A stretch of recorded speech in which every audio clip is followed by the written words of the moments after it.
percebi que eu comecei a ficar ansiosa, quadros depressivos a partir desse bullying, né? Que antes eu não tinha, eu era bem tranquila, não ligava para essas coisas. Depois disso foi quando eu comecei a sentir. Não é um trauma, mas você carrega essa dor da solidão, do estudo, porque você tem que estar sozinho, você tem que estar focado, você tem que produzir e quando você encontra alguém, você fala, você só estuda. Depois desse acidente eu comecei a ter alguns sintomas, né, como a gente chama pós-traumáticos. Eu comecei a ter uma ansiedadezinha dentro do trânsito, né, andando, não voltei a pilotar moto, mas andando de carro mesmo, quando chegava próximo a um cruzamento, onde eu visualizava um carro na mesma trajetória, né, do acidente, eu começava a sentir, dava um sobressalto, uma ansiedade.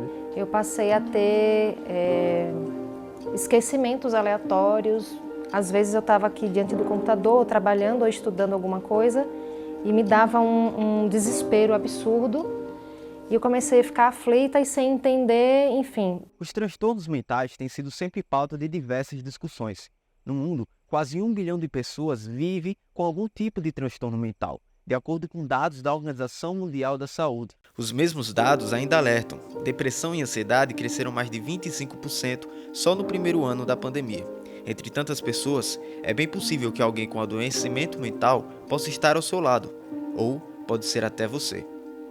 O adoecimento mental ele vai ser característico por um sofrimento que a pessoa vai sentir e prejuízo a nível social, profissional, na qualidade dos vínculos dela com ela mesma. Então esse sofrimento vai ser bem marcado. Segundo especialistas como Jenison Sabino, psicólogo e bombeiro, os transtornos mentais podem ter diferentes origens, desde o acúmulo de estresses diários até a ocorrência de algum trauma através do transtorno de estresse pós-traumático, o TEPT. Alguns estudiosos vão dizer que o trauma está na raiz da maioria dos transtornos mentais.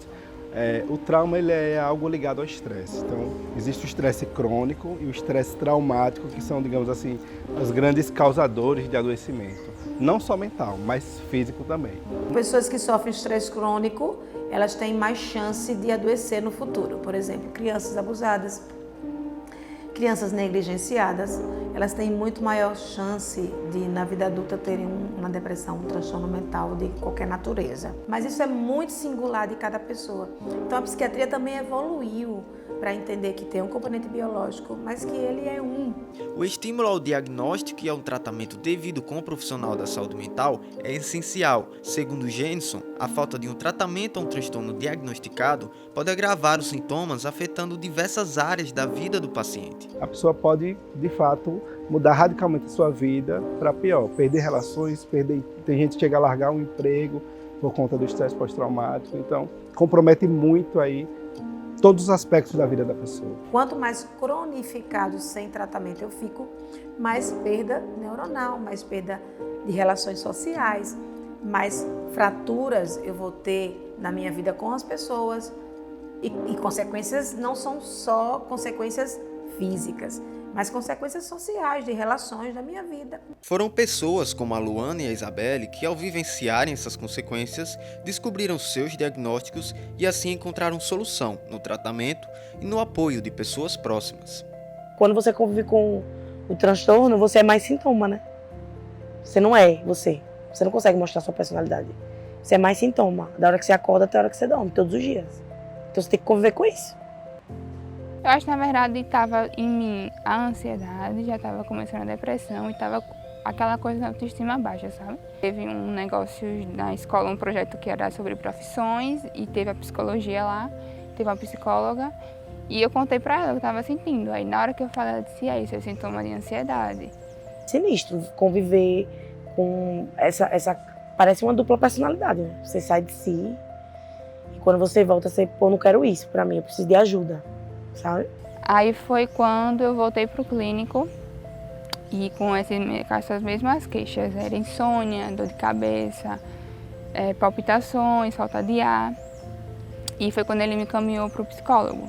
Se aquilo faz você se afastar de todos, você quer se isolar, você chora muito, você não dorme, você pensa em morrer, por exemplo, essa é a hora de buscar um médico psiquiatra. Não pode deixar chegar nesse ponto, porque nós sabemos que as taxas de suicídio são altas em pessoas, por exemplo, com depressão. Segundo o Centro de Valorização à Vida, o CVV, a alta dessas taxas não estão tão distantes de Sergipe, onde já se encontrou o segundo maior índice de suicídios no Nordeste e o terceiro do país, mesmo sendo o menor estado do Brasil. Que a sociedade ela também possa nos ajudar, né, a diminuir esses dados de suicídio, também aplicando coisas básicas do dia a dia, né? Às vezes um colega de trabalho chega um pouco mais cabisbaixo, chega um pouco mais triste, e às vezes a gente não dá muita importância, e às vezes ele está passando por um problema muito difícil. Então, por que não chegar lá e perguntar, né? Você está bem? Você quer conversar? Eu estou aqui. Se colocar à disposição do outro. Números que provam a necessidade de se falar sobre o assunto sem preconceitos e com o entendimento de que pessoas com transtornos mentais possuem vida e rotinas normais, apesar do convívio com os sintomas e o tratamento de saúde mental. Que é um estigma até pela depressão. Algumas pessoas que têm um transtorno depressivo e trabalham, namoram, se divertem, e as pessoas tecem essa fala de que, nossa, nem parece que é depressão, porque há esse preconceito sobre o que seria. Os transtornos mentais, quando não trabalhados de forma imediata, podem trazer diversos aspectos negativos ao paciente. Infelizmente, o pior deles pode ser o suicídio. Por isso, aqui o cuidado é realizado 24 horas todos os dias por mais de 4.000 voluntários em todo o país. Em cabines como essas, cerca de 3 milhões de atendimentos por ano são realizados. De forma sigilosa, pessoas angustiadas podem pedir ajuda clicando apenas 3 dígitos, 188. O CVV ele funciona desde 1962, ou seja, mais de 60 anos no nosso país, oferecendo apoio emocional para aquelas pessoas que estão passando por situações difíceis, né, por situações angustiantes e que precisam de alguma forma conversar com alguém, desabafar. E aí, nessa conversa, que ela se restabeleça emocionalmente para que ela busque, né, caminhos outros que não suicídio. Já tentei suicídio, mas aí não consegui não. 2 vezes, né? Mas minha mãe chegou a tempo, né? Mas já tentei.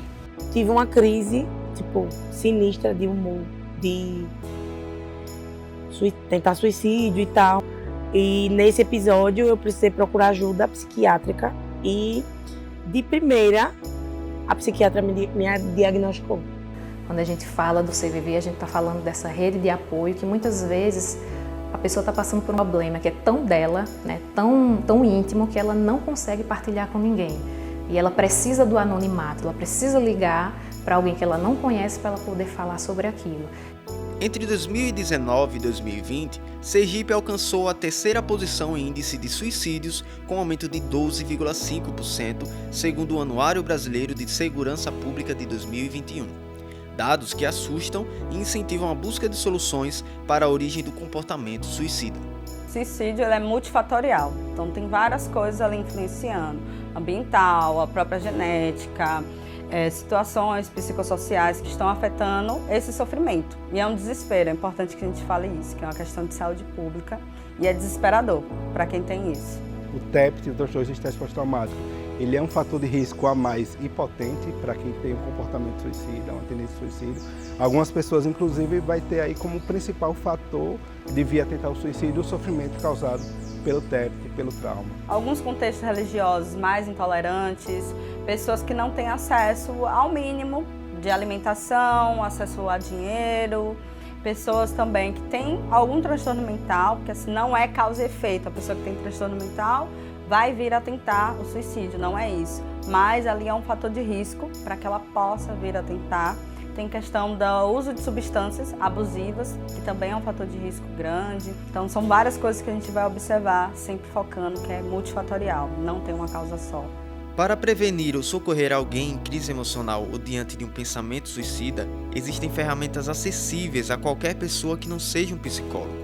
São ações emergenciais que de forma imediata auxiliam o paciente na diminuição de seu sofrimento, até o posterior direcionamento para um profissional da saúde mental. Esta técnica de intervenção para pessoas em crise é denominada primeiros socorros emocionais ou psicológicos.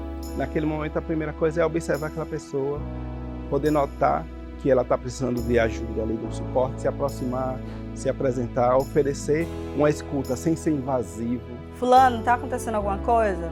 Posso me aproximar e ir até você? A pessoa vai dizer que sim, que não. Se ela disser que não, mantenha uma distância segura. Se ela disser que pode, se afaste, sempre tentando manter o contato visual. E nessa conversa não ficar a todo tempo direcionando a vida do outro. Eu acho que você deveria fazer tal coisa, eu acho que você deveria terminar o seu namoro, você deveria largar de trabalho. A gente não quer, quando a gente está sensível, precisando conversar, de conselhos. A gente só quer que o outro escute, que o outro entenda, que o outro tenha compreensão, que o outro te acolha. E quando você desabafa, quando você fala, você também se escuta, você também se percebe. Sem pedir necessariamente que a pessoa relate a experiência que ela viveu novamente, porque isso pode ser retraumatizante. Poder oferecer uma ajuda, ela está precisando de água, de alimento, de abrigo, de aquecimento, então uma ajuda prática. Voltar para que ela tenha uma boa qualidade de sono, porque o sono vai afetar muito essa questão da tentativa do suicídio, porque com fome e sem dormir, as pessoas estão vulneráveis a vir a tentar, porque a pessoa está desorganizada mentalmente, não tem como ela raciocinar direito sobre as coisas, nem enxergar possibilidades para entender que o suicídio não é a solução. E conseguir conectar ela com a rede dela. Quem são os parentes, as pessoas que nesse momento são próximas delas e que você pode acionar para poder dar o suporte a ela, e também com os serviços, né, que existem que podem dar um suporte para ela. Então é nesse processo, né, de compreensão que a pessoa sai da ideação ao suicídio e ela começa a se escutar e achar caminhos, né, e soluções para os seus próprios problemas. E Terezinha alerta, não esquecer também de buscar tratamento profissional, a terapia. Então na terapia a gente também vai promover isso, essa autonomia, que sim, você está aqui e é ótimo que você vai buscar por esse espaço, mas é só uma vez na semana, às vezes 2. Mas o restante do tempo que você não está aqui comigo, o que é que você pode fazer para contribuir para a sua saúde, para o seu bem-estar? E é imprescindível, se todo mundo fizesse terapia, meu Deus, o mundo ia ser melhor. Com certeza. As minhas filhas têm 12 anos e 4 anos. E as duas já estão com psicólogo marcado. Tipo, eu vou incluir como pediatra, como dentista, para a saúde delas. Um tema que o senso comum trata como tabu, mas que deve ser amplamente discutido para a segurança de todos que vivenciaram algum transtorno mental. A gente precisa perguntar, que às vezes há esse mito, né? Não vamos falar sobre isso, porque isso vai ser gatilho. Não, quanto mais a gente fala, isso é uma forma das pessoas se sentirem acolhidas, de que não tem nada de errado com ela está passando por um sofrimento. Todos nós temos condições de achar caminhos para os nossos problemas, a gente só precisa estar estabilizado emocionalmente. No momento de desespero, quando a pessoa não está raciocinando, ela comete suicídio.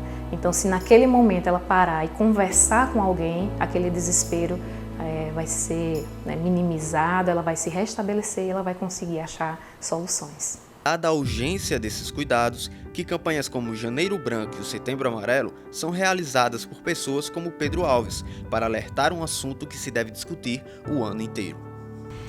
Porque a pessoa tem uma tristeza, a pessoa tem uma angústia, a pessoa está com um processo depressivo, com um transtorno de ansiedade e não percebe isso por falta de esclarecimento. A campanha ela serve para chamar a atenção das pessoas. Olha, você precisa prestar atenção nisso, esse assunto está em evidência esse mês, tá? Para que você possa, digamos, identificar, para que você possa investir no autocuidado, para que você perceba o que não está bem, tá certo? Para buscar ajuda, não só para prevenir o suicídio, entendeu? Como para poder manter a sua qualidade de vida, a busca do bem-estar e a garantia da saúde mental. Para garantir uma qualidade de vida e prevenção ao suicídio, não somente deve-se falar do direito à saúde e do direito à vida. É o que afirma o professor de Direito Edson Oliveira ao explicar a necessidade de um conjunto de direitos para se garantir dignidade à vida de qualquer pessoa. Você não consegue dissociar ter uma vida apenas e não ter alimentação. Então, tem uma vida, mas não tem dignidade. Tem a vida, mas não tem, por exemplo, saúde. Não tem lazer, não tem trabalho, não tem moradia. Então é um pacote. Você, para ter uma vida digna, você tem que garantir os direitos sociais. Isso é pressuposto de cidadania. Falta de condições dignas de sobrevivência da população, principalmente desses grupos mais vulnerabilizados.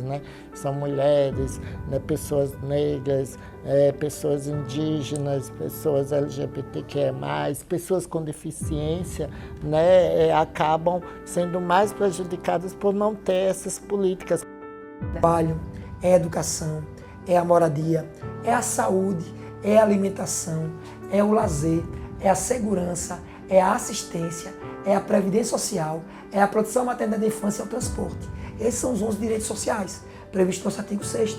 Então, por isso que nós falamos aqui que é importante que o Estado promova, por meio de políticas públicas. O Estado vai começar a tirar a mão do bolso para investir. E lutar por aquilo que é o que eu acho mais importante no nosso país, que é igualdade e justiça social. E quando você coloca a vida digna, você acaba colocando a vida numa condição que não é meramente a vida em si, mas é viver com dignidade. Acho que a política pública de assistência social ela é tão importante porque ela vai olhar para esse indivíduo, certo? Vai olhar para essa pessoa buscando desenvolver as suas potencialidades, reconhecendo, digamos, todas as suas particularidades e singularidades no que diz respeito às questões mentais. É bem provável, bem comum que você se sinta sozinho e que ninguém entenda o que você está passando, porque esse sofrimento é intolerável, ele é insuportável, você pode estar acreditando que vai ser interminável, que nada dá jeito, mas você tem condições de buscar ajuda, apoio, existe apoio. Busca alguém que você confia para ajudar nessa busca por um profissional de saúde mental, que pode ser ou o profissional da psicologia ou o profissional da psiquiatria, para que você tenha uma qualidade de vida. É possível. O suicídio não é uma solução, jamais será.